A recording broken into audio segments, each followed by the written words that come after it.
ఉచిత కాన్పులు, సిజేరియన్లు మరియు అన్ని రకాల ఎమర్జెన్సీ వైద్య సేవలు ఇక్కడ అతి తక్కువ ఖర్చులతో చేయబడును. ఇట్లా చెల్మడ ఆనందరావు జనరల్ హాస్పిటల్, బొమ్మకల్, కరీంనగర్.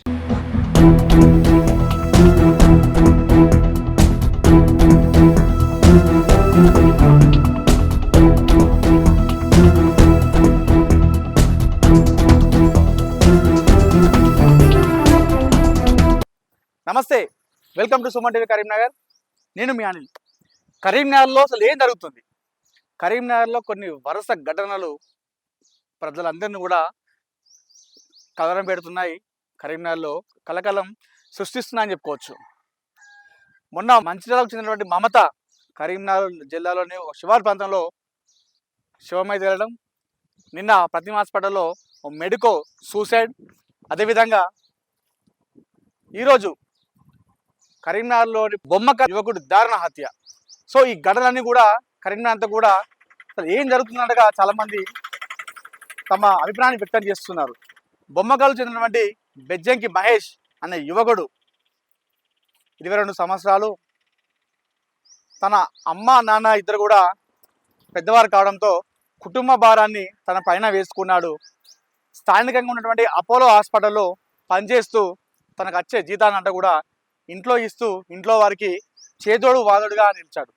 అయితే నిన్న ఆ యువకుడు బొమ్మకల్లోని శివారు ప్రాంతంలో తీవ్రమైన హత్య గావింపబడ్డాడు.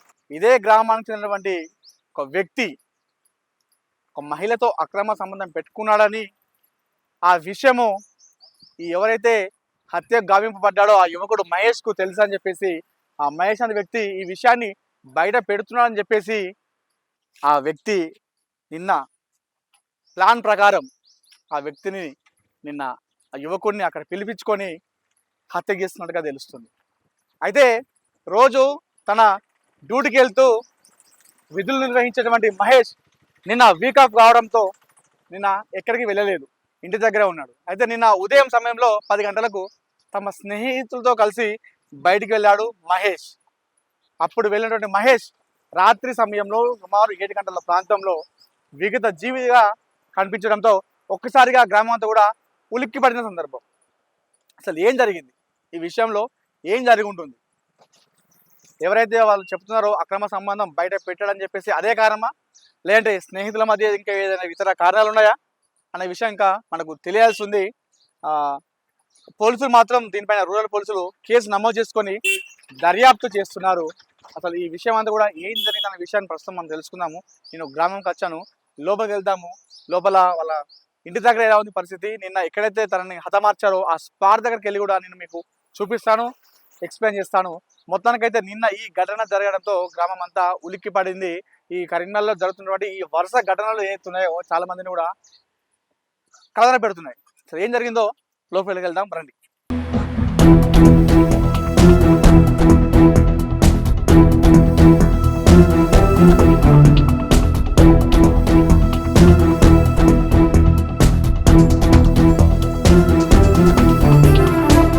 ప్రస్తుతం నేను బొమ్మకల్ గ్రామంలో ఉన్నాను. ఇది అంబేద్కర్ సర్కిల్ అంటారు. సో ఇది మెయిన్ ఏరియా, అంటే బొమ్మకల్ గ్రామస్తులందరూ ఎక్కువ మంది ఇక్కడ వచ్చి ఇక్కడ మీటింగ్ పెడుతుంటారు, కలుస్తూ మాట్లాడుకుంటుంటారు. సో సర్కిల్ అన్నట్టు. అయితే నిన్న రాత్రి మహేష్ దారుణ హత్య గురి కావడంతో ఈ గ్రామం అంతా కూడా ఒక్కసారిగా నిర్మానుష్యమైనటువంటి పరిస్థితి ఏర్పడింది. సో ఎక్కడ చూసినా కూడా మనకు ఎవరు పబ్లిక్ బయట ఎవరు రాని పరిస్థితి. అందరూ ఒక్కసారిగా హత్య జరగడంతో ఉలిక్కి పడ్డారు. సో ఇంకా భయభ్రాంతులలో ఉన్నారు. ఇప్పుడు కూడా ఎవరు కూడా బయటికి రాని పరిస్థితి. సో ఒక్కసారిగా ఈ గ్రామం అంతా కూడా నిర్మానుషంగా మారినటువంటి సందర్భం కూడా మనం చూసుకోవచ్చు వీడియోస్లో. ఎవరు కూడా లేరు. మామూలుగా సోమవారం టైంలో మన బొమ్మకల్కి వస్తే ఇది పెద్ద గ్రామ పంచాయతీ ఏరియా, ఒక 6,000 మంది కూడా పబ్లిక్ ఇక్కడ ఉంటారు. సో ఇక్కడ ఎప్పుడు చూసినా కూడా పబ్లిక్ మనకు కనిపిస్తుంటారు. అయితే నిన్న నైట్ ఈ ఘటన జరగడంతో ఎఫెక్ట్ అంతా కూడా మనకు ప్రస్తుతం గ్రామంలో కనిపిస్తుంది. ఎవరు కూడా ఇక్కడ గ్రామంలో కనిపించని పరిస్థితి. మొత్తానికి గ్రామం అంతా కూడా నిర్మానుషంగా మారింది. ఒకసారి స్పాట్ దగ్గరికి వెళ్దాం, ఎక్కడ అతన్ని హత్య చేశారనేది స్పాట్ కూడా నేను మీకు చూపించే ప్రయత్నిస్తాను, రండి.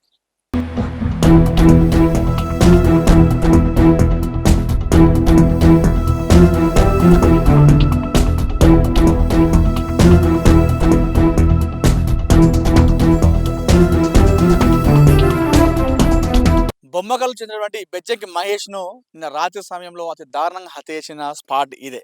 ప్రస్తుతం ఆ లొకేషన్కి వచ్చేసినాం మనము. సో ఇక్కడే నిన్న రాత్రి సమయంలో ఒక మధ్యవర్తి ఏదైతే ఒక అక్రమ సంబంధమైన విషయం ఉందో ఆ విషయంలో సెటిల్మెంట్ చేద్దామని చెప్పేసి ఆ మధ్యవర్తి మధ్యాహ్నం సమయంలో మహేష్ను బండి పైన ఎక్కించుకొని తీసుకెళ్ళడం జరిగిందట. మధ్యాహ్నం సమయంలో వెళ్ళినటువంటి మహేష్ రాత్రి 7 గంటలకు ఇదే ప్రాంతంలో ఇదే స్పాట్లో విగత జీవిగా కనిపించాడు. సో అయితే నిన్న రాత్రి సమయంలో కూడా ఇక్కడ వాళ్ళకు మందు తాగినట్టుగా తెలుస్తుంది. మందు తాగిచ్చి మరి ఆ బీర్ బాటిల్ని తన తలపైన పగలగొట్టి తన మహేష్ యొక్క గొంతు కోసి చంపినట్టుగా మనకు ఇక్కడ తెలుసుకోవచ్చు. ఇక్కడ మనకు కొన్ని స్పాట్లో కొన్ని మనకు విజువల్స్ కూడా కనిపిస్తున్నాయి. ఇక్కడ రక్తపు మడుగులో ఉన్నటువంటి విజువల్స్ కూడా ఇక్కడ మనకు కనిపిస్తున్నాయి. కొన్ని బీర్ బాటిల్ ఏదైతే ఉన్నాయో దానికి సంబంధించిన కొన్ని ఆనవాళ్ళు కూడా మనకు కనిపిస్తున్నాయి. ఇక్కడ మనకు తాగినటువంటి గ్లాసు అన్నీ కూడా కనిపిస్తున్నాయి ఈ స్పాట్లో. అయితే ఇది శివారు ప్రాంతం. బొమ్మకల్ నుండి అటు మళ్ళీ బొమ్మకల్ బైపాస్ వెళ్ళేటువంటి శివారు ప్రాంతం. ఈ శివారు ప్రాంతంలో ఎవరు కూడా లేరు. ఇక అన్నీ మొత్తం పొలాలు, చెట్లు, పొలాలంతా కూడా ఇక్కడ మనకు కనిపిస్తున్నాయి. ఈ స్పాట్లో అయితే ఎవరు కూడా కనిపించకపోవడంతో, ఎవరు కూడా ఉండకపోవడంతో మరి ముందే ప్లాన్ ప్రకారము మరి తనని హత్య చేశారా? లేదంటే సెటిల్మెంట్ చేసే సమయంలో ఏదైనా గొడవ జరిగి తనని హతమార్చారనేది ఇంకా రూరల్ పోలీసులు దీనిపైన కేసు నమోదు చేసుకొని దర్యాప్తు చేస్తున్నారు. అయితే ఈ ఒక్క ఘటనతో బొమ్మకెళ్ళ కాదు ఈ చుట్టుపక్కల ప్రాంతంలో కూడా అంతా కూడా ఒక్కసారి ఉలిక్కిపడ్డారు ప్రజలందరూ కూడా. అసలు ఏం జరుగుతుందన్న విషయంతో చాలామంది కూడా భయభ్రాంతులకు గురైన పరిస్థితి. అయితే తను ఆ గొడవ పెట్టుకున్న సమయంలో మామూలుగా మనం అరిచి ఉండాలి. అంటే ఫైటింగ్ చేసే సమయంలో అరుచుకుంటూ ఉండాలి. మరి ఇక్కడ కొన్ని పక్కన కొన్ని ఇల్లులు ఉన్నాయి. మరి వాళ్ళకి మరి ఇల్లులు కనిపించాయా లేదా మరి వాళ్ళకి ఈ సౌండ్ అనేది వినిపించిందా లేదా అనేది మనకు తెలీదు. అయితే ఒకవేళ ఆ ఫైటింగ్ కనుక జరగకపోయి ఉంటే, ఒకవేళ ఆ ఫైటింగ్ కనుక జరగకపోయి ఉంటే మాత్రం ముందే ప్లాన్ చేసి వాళ్ళు ఇక్కడ హతమార్చి ఉండాలి. ఇక్కడికి వచ్చిన తర్వాత సెటిల్మెంట్ కోసం వచ్చి ఇక్కడ మాట్లాడుకున్న సమయంలో ఫైటింగ్ అయితేనేమో మనం అరుస్తారు కాబట్టి మనకు వినిపిస్తుంది. సో వీళ్ళందరూ కూడా ఎవరికి వినిపించలేదు అంటే మరి ముందే ప్లాన్ చేసుకొని వచ్చి మాట్లాడుతూనే ఈ హత్య చేశారనేది ఇంకా మనకు తెలియాల్సింది. ఒకసారి వాళ్ళ కుటుంబ సభ్యులతో మనం మాట్లాడే ప్రయత్నం చేద్దాం. వారు ఏమంటారు? మహేష్‌తోని ఎవరితోనైనా గొడవలు ఉన్నాయా? గతంలో ఏదైనా పాత కక్షలు ఉన్నాయా? ఎందుకు ఇదంతా జరిగింది? నిన్న ఏ సమయంలో బయటకెళ్ళాడు? ఏ సమయంలో చనిపోయాడని తెలిసి వార్త వచ్చేదనే విషయాన్ని వారి కుటుంబ సభ్యుల్ని మనం మరిన్ని విషయాలు అడిగి తెలుసుకుందాం రండి.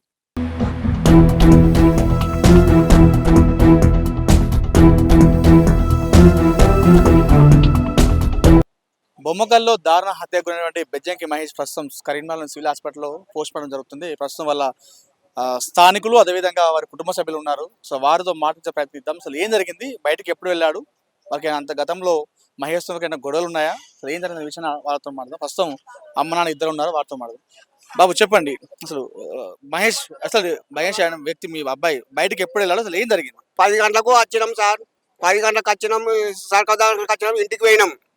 ఇంటికి పోయినాక బియ్యం తెమ్మన్న వాళ్ళ బియ్యం తెచ్చిండు. బియ్యం తెచ్చి ఇంటికాడ వారేసి రోడ్డు మక్కడికి పోయిండు సార్. నిన్న పొద్దున 10 గంటలకు పొద్దున పోయిండ్రు. పొలం దగ్గర ఆగిరు సార్. తింపిరు 6:40కి చంపిరు సార్. ఇదే సార్ నేను చెప్పేది. గట్టిగా చర్య తీసుకోరు సార్. ఇద్దరు సతీసులు గంతే సార్. అంటే గతంలో మహేష్ కి ఏదైనా గొడవలు ఉన్నాయా ఎవరితోనన్నా? ఎందుకు ఈ పని చేశారు? గొడవల్లో ఏం లేవు సారు. సతీష్ 10కి ఎక్కించుకోపోయిండు. నా కొడుకుని పని చేసి మాకు అప్ప చెప్పిండు సారు. పొద్దుగాల 10కి తీసుకుపోయిండు. ఇంట్లోకెళ్ళి ఎక్కించుకొని పోయిండు. ఎక్కించుకొని పోయి ఆ కాలువ సతీష్ ఎట్లా గొడవ వచ్చిందంటే నెల కింద వచ్చింది సార్ గొడవ. నెల కింద కాలువ సతీష్కును మహేష్కు కళ్యాణ్కి వచ్చింది సార్. అయితే నెల కింద వచ్చిన దాన్ని పగ వేయించుకొని కాలువ సతీష్ బల్సుల కళ్యాణ్ ఇగో 4 కలిసి చంపారు సార్. నా కొడుకు 5 కలిసి చంపారు. పీనుగనప్ప చెప్పారు. 10కి తీసుకుపోయారు ఇంట్లోకి. మీకు ఎప్పుడు తెలిసింది మరి ఏ టైంలో మీ బాబు చనిపోయాడు? తెలిసింది సార్. తెలిసినాక ఎంబడే ఉరికొచ్చినాం. మాకు అప్పుడే తెలిసింది. తెలిసినాక మేము ఆగలేదు సార్. పోలీసులకు చెప్పారా? పోలీసులు ఏమని చెప్పారు? మాట్లాడారు సార్. పొద్దుక్కడ రాసుకున్న ట్రీట్మెంట్ అన్ని చెప్పినాం. చెప్పిందే చెప్పినాం ఆడ కూడా. అన్ని చెప్పినాం సార్. ఇప్పుడు మా అన్న కొడుకు మహేష్, బెజ్జగి మహేష్. అయితే నెల రోజుల కింద మా అమ్మ చచ్చిపోయింది. ఇప్పుడు 2 నెలలు వెళ్ళి 3 నెలలు నడుస్తున్నాయి. మా అమ్మ చచ్చిపోయినాక నెల రోజులకు నిలవశకం పెట్టినాక వాడు తెలివని పిల్లగాడు 22 సంవత్సరాలు ఉంటాడు. 22 సంవత్సరాల పిల్లగానికి వానికి అవగాహన ఎక్కువ లేదు. అయితే ఎవరు కళ్యాణి అనేటైన పిల్లగాడు వీనికి సోపతి, వీనికి సోపతి అయితే వీడు వండుకున్నోన్ని లేపుకొని పోవుడాట ఎప్పుడైనా కానీ. అయితే ఎవరు ఈ కాలువల్ల సతీష్ అన్నటైన కాలువ సతీష్ శ్రీకాంత్ లవ్ చేసిండట. ఈమెకు లగ్గం అయింది, లవ్ చేసి పెళ్లి చేసుకున్నది, భర్తతోని సంసారం చేస్తుంది. ఇక ఆమె ఎట్లా కూడిందో అది మాకు తెలియదు. అయితే ఆమెకు గూడంగా ఈ పోరగాండ్రు వాళ్ళు ఇద్దరు కలుసుకోగా వీళ్ళు చూసిర్రట. ఎవరు కళ్యాణ్ గాడు అనేటోడు, ఈ మహేష్ అనేటోడు మావోడు. అయితే చూస్తే ఈ మా కళ్యాణ్ గాడు అనేటోడు మహేష్ను అరే వీళ్ళిద్దరు ఇంటికి వస్తాండు రా, ఆడత్తాండు, ఆమె దగ్గరికి వస్తాండు అని చెప్పి తీసుకొని లేపుకొని పోయిండట. పోతే ఈయనకి తెలియని పోరుడు. ఆయన ఏం చేసిండు, వాడు తీసుకుపోయిన వాళ్ళే వేయిండు. పోయిన వాళ్ళ ఓసారి దొరకబట్టిర్రట. దొరకబట్టిన వాళ్ళ ఈ శ్రీకాంత్ అనేటోనికి మరి వాడు ఫోన్ చేసిండా వీడు ఫోన్ చేసిండా అంత తెలియదు. అయితే ఫోన్ చేసిన వాళ్ళే మీకు ఇట్లా చేస్తాంది అని అంటే అరే నాకు దొరకబట్టి ఇయ్యండిరా, మీరు ఫోన్ చేసేవాడు ఒకవేళ ఇంట్లోకి వస్తే నాకు మాట్లాడి చెప్పుండ్రి అని అన్న వాళ్ళే ఆయనతో ఫోన్ చేసిర్రట. ఫోన్ చేసిన వాళ్ళే ఆయనతో ఇంట్లో ఉన్నారా లేరా ఇక అది దేవునికి ఎరక. ఆయనతో వాడిని కొట్టిర్రట ఇద్దరిని. వాడు ఇంట్లో పోవుడు చూసిండట, కళ్యాణ్ గాడు వచ్చిండట, మహేష్ గారిని లేపుకొని పోయి ఆయనతో దొరకబట్టి తలుపు కొట్టి దొరకబట్టి కొట్టిర్రట. కొట్టిన వాళ్ళే పారిపోయిండు. ఆ రోజే చెప్పిండట. ఆ రోజు ఏం చెప్పిండు, నిన్ను చంపేస్తారా మయ్యా, నిన్ను చంపేస్తా అని అన్నాడట. దొరకబట్టించు, నన్ను ఎందుకు దొరకబట్టించినవు అని ఆయనతో అన్నాడు. ఆడ అన్నంత పనే చేసిండు. వాడు ఉన్న కాడ వాడిని ఇంతకి అపోలలో పని చేసుకుంటాడు. ఇప్పుడు 8-9 నెలలు అవుతాను సారు. అపోలో పని చేసుకుంటాడు. వాడు పొద్దుగాల పోతే సాయంత్రం వస్తాడు. వాడికి వాళ్ళ తండ్రి గట్లున్నాడు. మా అన్న ఈ వాదిన గిట్లున్నది. మేము కాయకట్టం చేసి అడుక్కొని తినుకుంటా పిల్లగాన్ని నీళ్ళ మీద బుగ్గోల జారినాం. నీళ్ళ మీద బుగ్గోల జారితే 22 ఏళ్ళ కొడుకును వాళ్ళ చేతులు అప్ప చెప్పినాం. మింగిర్రు, నీళ్లు తాగిర్రు. మరి ఏం న్యాయం చేస్తారో చెయ్యండి. మరి చంపినందుకు మరి వాళ్ళకేం పరీక్ష పెడతారు.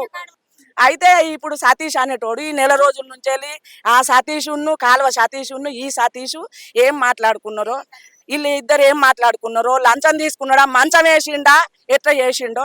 ఆయనతో పోరడు ఎక్కువ మన ఇంటి పక్క పొంటి ఉంటాడు. ఎవరు రవి కొడుకు అనిలును నేను చూసినంత వరకు అయితే అనిలును మా అన్న కొడుకు వాళ్ళు ఏది ఉన్నా కానీ కూడా వాళ్ళ ఇంట్లోకి వీళ్ళు పోతారు, వీళ్ళ ఇంట్లోకి వాళ్ళు పోతారు. నేను వాని సోపతే పట్టుకున్నాడు, వీడు అనిల్ గాంతోనే పోతాడు ఎక్కువ అని నేను అనుకున్నా. కానీ కాదట, ఎవడో కళ్యాణ్ గాడట. కళ్యాణ్ గాడే ఎక్కువ సోపతట. వీడు ఇంట్లో మందమే సోపతట అనిల్ గాడు అనేటోడు. అనిలును మా మహేష్ నిన్న పొద్దుగాల కళ్ళు తాగవేరట. పొద్దుగాల కళ్ళు తాగపోయి మధ్యాహ్నం ఆయనతో అనిల్ ఇంటికి వచ్చిండట. మా అయ్యగాడు నేను వెనక సిరత్తా అని అన్న పోలే ఆయనతో ఇడిచిపెట్టి వచ్చిండట. ఇక ఈ మధ్యాహ్నం నుంచి వెళ్ళి ఆయనతో ఫోన్ చేసుకొని వాడిని రప్పించుకొని వానికి తాగబెట్టి తినబెట్టి వానికి ఫోన్ చేయవచ్చు. ఆయన వచ్చిండు, ఆయనతో చంపేసిండు. కాలువ సతీష్ను పిలిపించుకున్నాడు.